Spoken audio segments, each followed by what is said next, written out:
Jorhat swimming ছ'চাইটিৰ উদ্যোগত আন্তঃবিদ্যালয় সাঁতোৰ প্ৰতিযোগিতা অনুষ্ঠিত। যোৰহাট ছুইমিং ছ'চাইটিৰ উদ্যোগত ৩২ সংখ্যক বৰ্ষৰ বাবে যোৰহাট জিলা আন্তঃবিদ্যালয় সাঁতোৰ প্ৰতিযোগিতা অনুষ্ঠিত। ২০২৪-২৫ বৰ্ষৰ ৰাষ্ট্ৰীয় তথা আন্তঃৰাষ্ট্ৰীয় পৰ্যায়ত সুনাম অৰ্জন কৰি পদক লাভ কৰা খেলুৱৈসকলক ছ'চাইটিৰ তৰফৰ পৰা আন্তৰিক অভিনন্দন জ্ঞাপন। ১০ বছৰ, ১২ বছৰ, ১৪ বছৰ আৰু ১৭ বছৰ অনূৰ্ধ্ব এই চাৰিটা শাখাত অনুষ্ঠিত হয় প্ৰতিযোগিতা। যোৰহাটৰ ১৫খন বিদ্যালয়ৰ ১.৫ শতাধিক খেলুৱৈয়ে অংশগ্ৰহণ। যোৰহাটৰ পৰা ধ্ৰুৱজ্যোতি পাচনিৰ ৰিপৰ্ট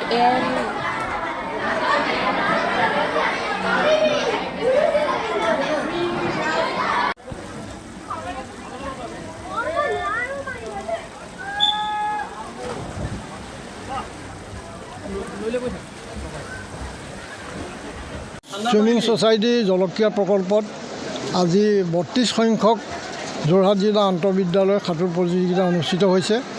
ইতিমধ্যে এই খেলখনৰ কাৰণে ১৪খন বিদ্যালয়ৰ প্ৰায় ১৫৩গৰাকী প্ৰতিযোগিতাত অংশগ্ৰহণ কৰিছে।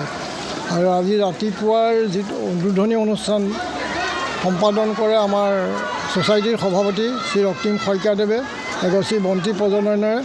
আৰু লগতে আমি আজি এই প্ৰতিযোগিতাৰ আৰু এটা নতুন ৰাখিছিলোঁ যে আমাৰ যিখিনি ছ'চাইটিৰ যিখিনি ল'ৰা ছোৱালীয়ে ভাল পাৰফৰ্মেঞ্চ দি আছে নেশ্যনেল বা ইণ্টাৰনেশ্যনেল পৰ্যায়ত, সেইসকলক আমি এচিভাৰ এৱাৰ্ড প্ৰদান কৰিছোঁ আজি অনুষ্ঠানত। আৰু এই এচিভাৰ এৱাৰ্ড প্ৰদান কৰোঁতে আমি ছ'চাইটিৰ তৰফৰ পৰা ৪,৪৭,৮৫০ টকা আমি ব্যয় কৰিছোঁ। আৰু আমি ভাবিছোঁ, আশা কৰিছোঁ আমাৰ ল'ৰা ছোৱালী এনেধৰণে ভালদৰে পাৰফৰ্মেঞ্চ দি আমাৰ যোৰহাট ছুইমিং ছ'চাইটি, যোৰহাট, অসম তথা ভাৰতবৰ্ষলৈ গৌৰৱ কঢ়িয়াই নিব পাৰিব। কিমান ইভেণ্ট হৈছে? কেইটা ইভেণ্ট? ইভেণ্ট হৈছে আমাৰ ৬২টা ইভেণ্ট। ৬২টা ইভেণ্টত ১৫৩গৰাকী প্ৰতিযোগীয়ে অংশগ্ৰহণ কৰিছে। যিকোনো খবৰ আৰু বিজ্ঞাপনৰ বাবে যোগাযোগ কৰক 7896121996।